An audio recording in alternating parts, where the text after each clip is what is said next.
दोस्तों नमस्कार। आज भारत की ऐसी वीरांगना की बात हम करेंगे। थोड़ा सा उनको हम बताएंगे कि देवी अहिल्याबाई होलकर, जिन्होंने 12,766 या 65 मंदिरों का पुनरुद्धार किया। आज उनका जन्मदिन है। उनके जो डिसेंडेंट हैं, जो अभी जिंदे हैं, रिचर्ड होलकर, जो कि महाराजा इंदौर है, जो कि जो इंदौर की राजधानी, जो इंदौर स्टेट की राजधानी कहाँ, मऊ के पास एक जगह है, वहाँ नर्मदा के किनारे, मेरा नाम दिमाग से स्लिप हो रहा है, उस राजधानी में रहते हैं, अपना व्यवसाय करते हैं। उनको मैं बधाई देना चाहता हूँ, शुभकामनाएं देना चाहता हूँ कि आप ऐसे ख़ानदान में पैदा हुए जिन्होंने मंदिरों के, जिनकी माता देवी अहिल्याबाई ने 12,765 मंदिरों का जीर्णोद्धार किया, जिसमें कि काशी विश्वनाथ का भी मंदिर है। तो उनको हम बधाई देना चाहते हैं कि आप ऐसे वीरांगना महान देवी अहिल्याबाई होलकर के वंशज हैं। आपकी रगों में वही खून बहता है जो महाराजा मल्लभ होलकर, यशवंतराव होलकर और अहिल्याबाई, मुक्तिबाई, मालीराव और खांडेराव की नसों में या रगों में बहता था। तो आप ऐसी देवी को, जिसने पूरी दुनिया में मंदिरों का जीर्णोद्धार किया, और ये मंदिर क्यों टूटे थे? ये वो इस्लामिक गुंडागर्दी जो ये कहती है कि गैर मुस्लिमों को धर्म स्थल को तोड़ना जायज़ है। इसलिए हमारी लड़ाई इस विचारधारा से हमेशा रहेगी। जिन्होंने मंदिरों को तोड़ा, जिन्होंने गिरजाओं को तोड़ा, जिन्होंने सिनेगोग तोड़ा, यहूदियों के धर्म स्थलों को तोड़ा, इसके लिए 1 जून 2025 से हमारी काफिर इंटरनेशनल आर्मी का सदस्य, ये वॉलंटरी सदस्य है। कोई पेपर पर नहीं है। ये विचारधारा है कि आपको इस्लामिक जिहादी इसकर से लड़ना है और जगह जगह गली मोहल्लों में ऐसे इस्लामिक आतंकवादियों को आपको एलिमिनेट करना है, जिससे कि हमारी पुलिस, हमारी मिलिट्री और हमारे बहुत से इदारे या संस्थाएं जो इससे जूझ रही हैं, वो कम से कम उनको थोड़ी रिलैक्स और रिलीफ मिले। कानून के दायरे में रहकर सर्टिफाइड आतंकवादियों को हमको मारना है। जो सर्टिफाइड आतंकवादी हो जाएगा उसको ढूंढ को मारना है, और उन लोगों को भी एलिमिनेट कर रहा है जो आतंकवादियों को शरण देते हैं। ख़ास तौर पर उत्तर प्रदेश, बिहार में जो इस्लामिक विचारधारा को मानने वाले, और कश्मीर में जो आतंकवादियों को शरण देते हैं, उनको भी हमें अब खुद एलिमिनेट करना पड़ेगा, क्योंकि हमारा संविधान इस बात की गारंटी देता है कि देश विरोधी तत्वों को ख़त्म करना, एलिमिनेट करना है। तो आइए, आज हमारा जो चर्चा का विषय है वो ये है कि मोहम्मद ने जो एक कहानी गढ़ी थी 621 में, 27वें रजब के महीने में, कि मैं गया था वहाँ मोहम्मद उससे मिलने, अल्लाह से मिलने। 7 आसमानों पर सैर करी। मेरे पास एक जिब्राइल नाम का एक व्यक्ति आया, जो कि फरिश्ता था, जो कुरान में आयतें भेजता था मोहम्मद को, और एक सफ़ेद घोड़े पर सवार होकर आया, जिस घोड़े के पिछले पैरों में पंख थे, जिससे उसको ताकत मिलती थी चलने की। अब इस मूर्खों को यही नहीं पता कि पंख जो है हमारे अगली भुजाओं का रूप है। तो घोड़े की पिछले जो टांगों की ताकत तो उसकी मसल से मिलती है, उड़ने में तो क्या ताकत मिलेगी। तो कह रहा, पहले मैं वहाँ गया, मेरा दिल धोया, आमे जमजम के पानी में एक गोल्डन ट्रे लाई गई, और वहाँ दिल धोया मेरा, और दिल को ऐसे ही सिल दिया। तो ये मूर्खता की बात नहीं है कि जो दिल सोचता ही नहीं है। ये सोचना दिमाग का काम है। अगर आपका दिमाग निर्मल होगा तो आप अच्छे कार्य करोगे। तो वहाँ उसने दिल धोया। उसके बाद वो बैतुल मुक़द्दस, जो अलग सा मस्जिद है, वहाँ गया। वो मस्जिद तो कंप्लीट 702 में हुई थी, 705 में हुई थी, और शुरुआत उसकी 636 या 637 में हुई, जो कि दूसरे खलीफा उमर ने कराई। जब तक मोहम्मद को मरे 5 साल हो चुके थे, तो ये वहाँ पर उसने घोड़ा भी बांध लिया, मस्जिद में घोड़ा भी बांध लिया। वो मस्जिद ही नहीं, और वहाँ नमाज भी पढ़ ली। और मज़े की बात है, वो नमाज तो उस पर जब तक ऑर्डर ही नहीं हुई थी, वो नमाज का ऑर्डर ही नहीं आया था। 621 तक कोई नमाज का ऑर्डर नहीं था, किसी भी मस्जिद में कोई नमाज नहीं पढ़ी जाती थी। तो उसने 621 में अल्लाह से मिलने से पहले ही वो नमाज ऑफर कर ली। तो ये सब फ्रॉड था। उसके बाद ये पहले आसमान पर गया, वहाँ इसको आदम मिला।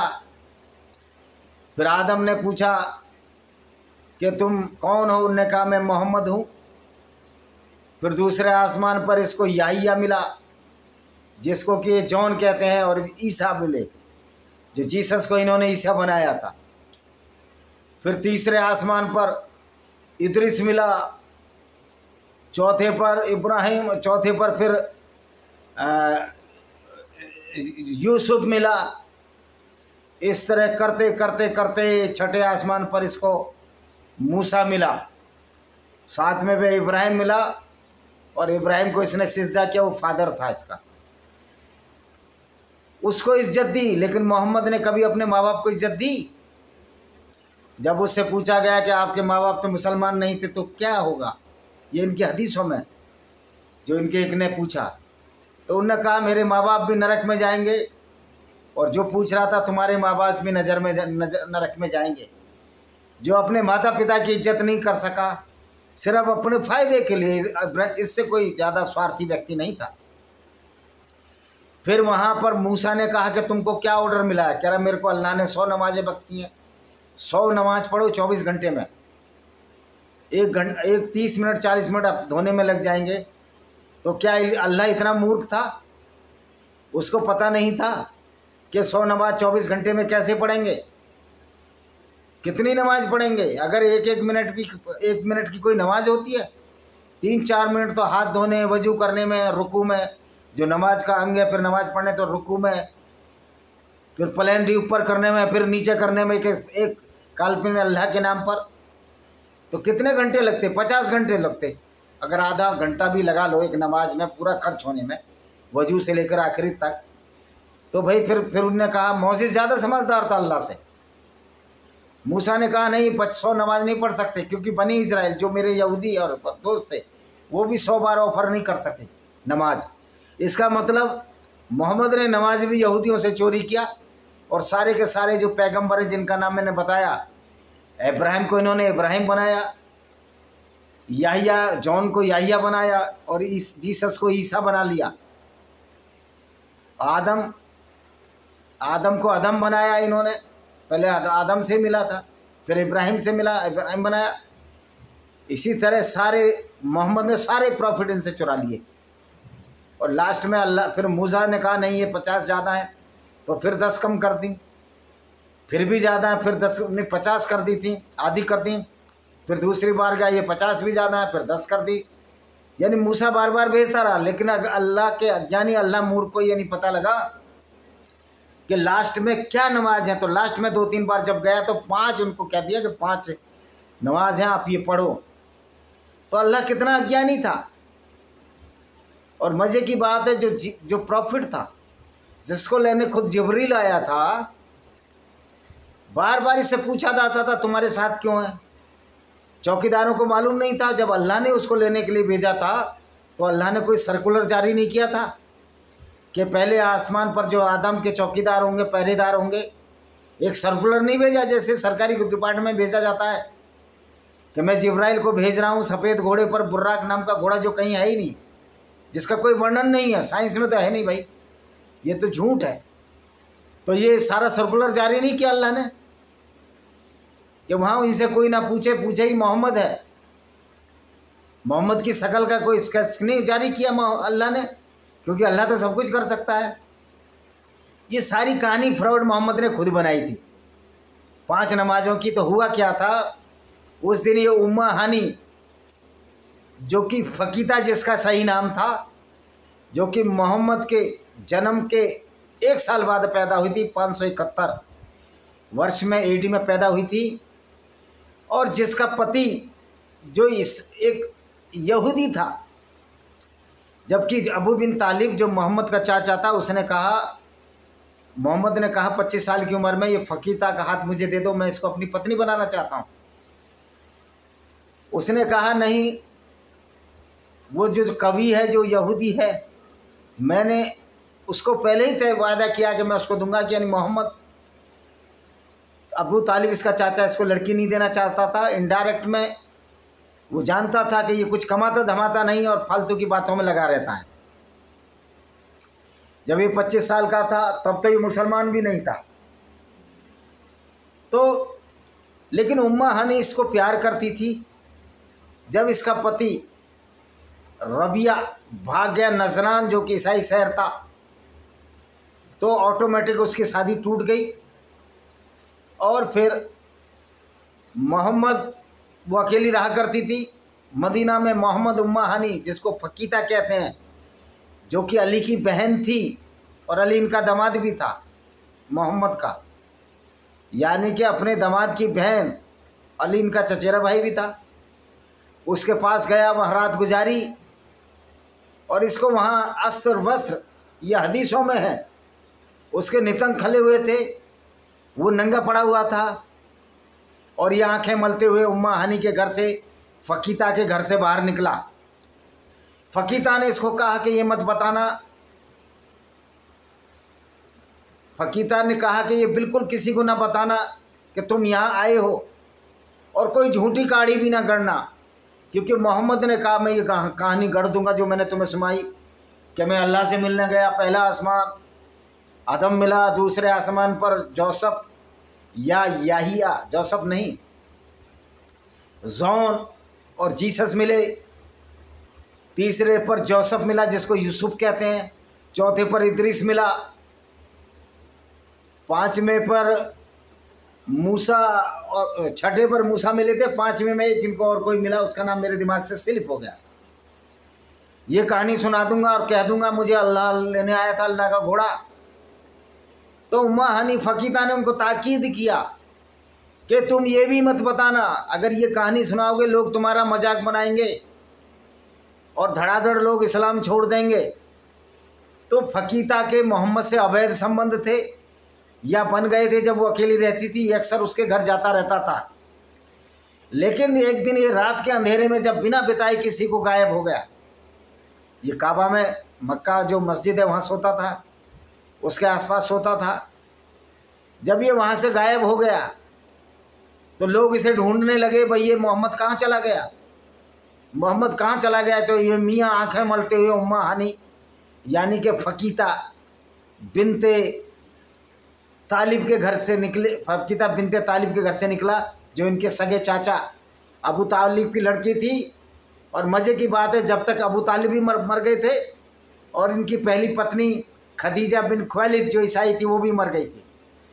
तो इनको तो सेक्स की लत हो चुकी थी, क्योंकि इनकी सेक्स की लत का तो पता खदीजा के बाद हमेशा चलता है कि किस तरह इन्होंने सफिया बिन्त हुय्या के साथ उसके पति और पिता को मारकर बलात्कार किया, और ये खुद अटैक करने गया। जो मुसलमान कहते हैं कि उनके ऊपर अटैक हुए, झूठ बोलते हैं। ये मोहम्मद का लंपटपन को इस बात से छिपा नहीं सकते। तो इस तरह के बहुत किस्से मैंने वीडियो में डाले हैं। तो ये उम्मा हानी के घर से निकला, फ़कीता के घर से निकला, लोगों ने इसको निकलते देखा, तो फिर भी ये नहीं माना, क्योंकि उम्मा हानी ने इसको मना किया था, तू कहानी मत गढ़ना, मेरे पास है, कोई दिक्कत नहीं है।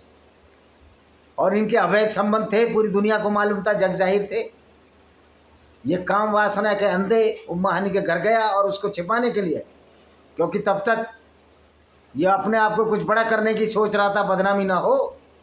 इसने कह दिया कि मैं अल्लाह से मिलने गया था 621 में, क्योंकि 610 में पैगंबर बन चुका था।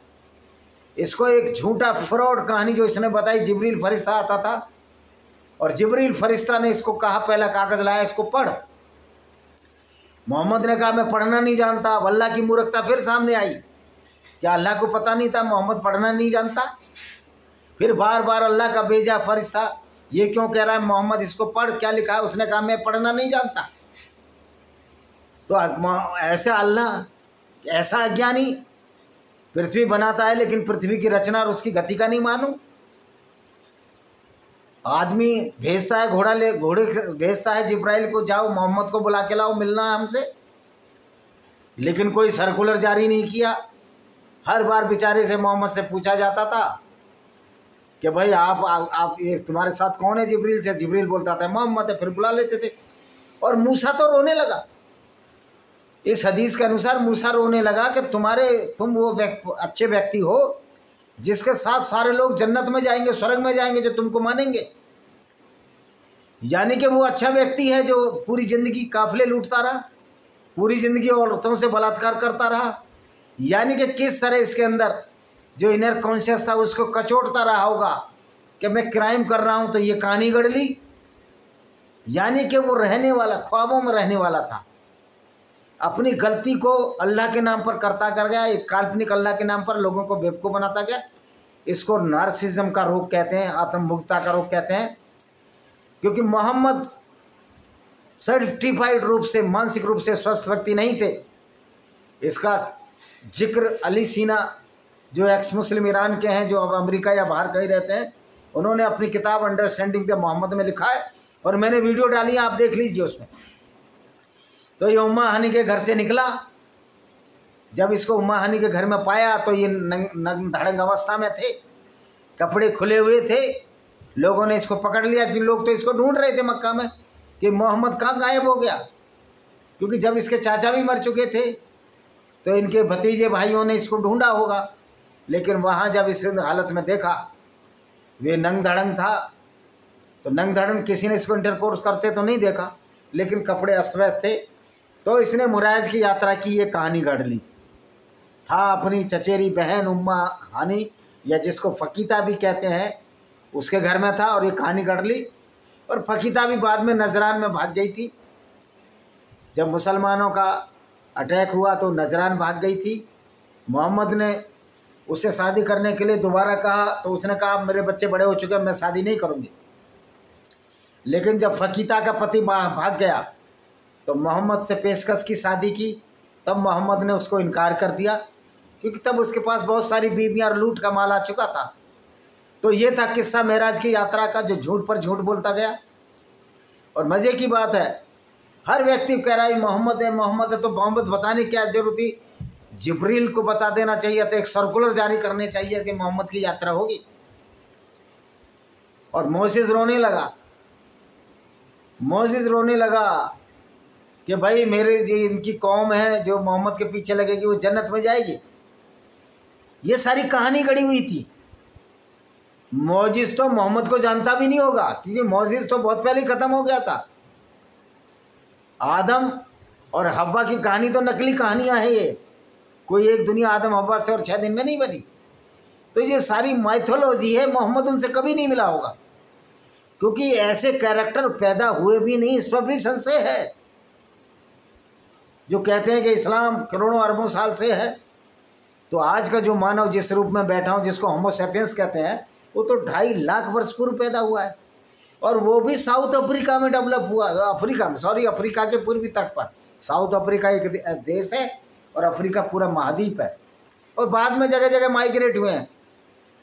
तो क्या इस्लाम शुरू से था क्या? जो बंदरों की औलाद थे, जो कपियों के रिश्तेदार हैं, पीस के रिश्तेदार हैं, उनसे हमारा डेवलपमेंट हुआ है, उनके निकट संबंधियों से। तो क्या इस्लाम के मानने वाले पहले बंदरों की औलाद थे? तो ये सब झूठ और फैलेसी है। ये ईसाइयत में भी है, बाइबल में भी है, ये सनातन वैदिक धर्म में भी है कि सब मनु की औलाद है।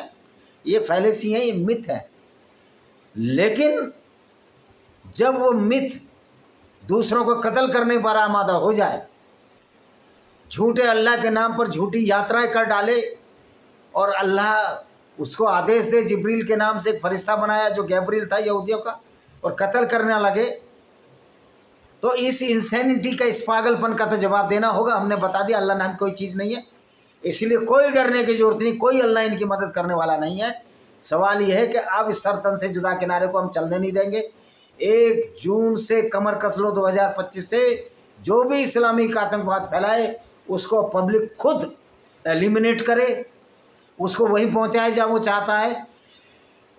जो इनकी नकली मिथ है 72 हूरों वाले, 72 हूरों के पास रहो मज़े से। अरे अगर सचमुच 72 हो रहे हैं और तुमको मिलेंगी, वो भी तुमको डंडे मारेंगी, मोहम्मद को भी डंडे मारेंगी कि ऐसा व्यक्ति जो औरतों के साथ बलात्कार करता रहा, उसको हम अपना पति बनाएंगे। उसको हम काम सुख देंगी, वो भी डंडे मारेंगे, तुम सारे हो जैद हामिद तेरी तो खोपड़ी गंजी कर देंगे। तो पहला काम है जैद हामिद, मसूद अजहर जैसे लोगों को पाकिस्तान में हमारी काफिर इंटरनेशनल आर्मी इनको एलिमिनेट करे, जिससे कि पूरी दुनिया में शांति का वातावरण बन सके। मेरी हैं 10-12 किताबें हैं विजय कुमार के नाम से। लेमेंट of Sinjar by Vijay Kumar Pal जरूर देखिए, पढ़िए। लॉस्ट पैराडाइज कश्मीर को जरूर पढ़िए बाई विजय कुमार पाल, और अन्य किताबों को जरूर पढ़िए, वो आपको मिल जाएंगे जब गूगल में जाएंगे। इसी के साथ मैं इस वीडियो को विराम देता हूँ। वंदे मातरम, जय हिंद, आपका दिन शुभ हो।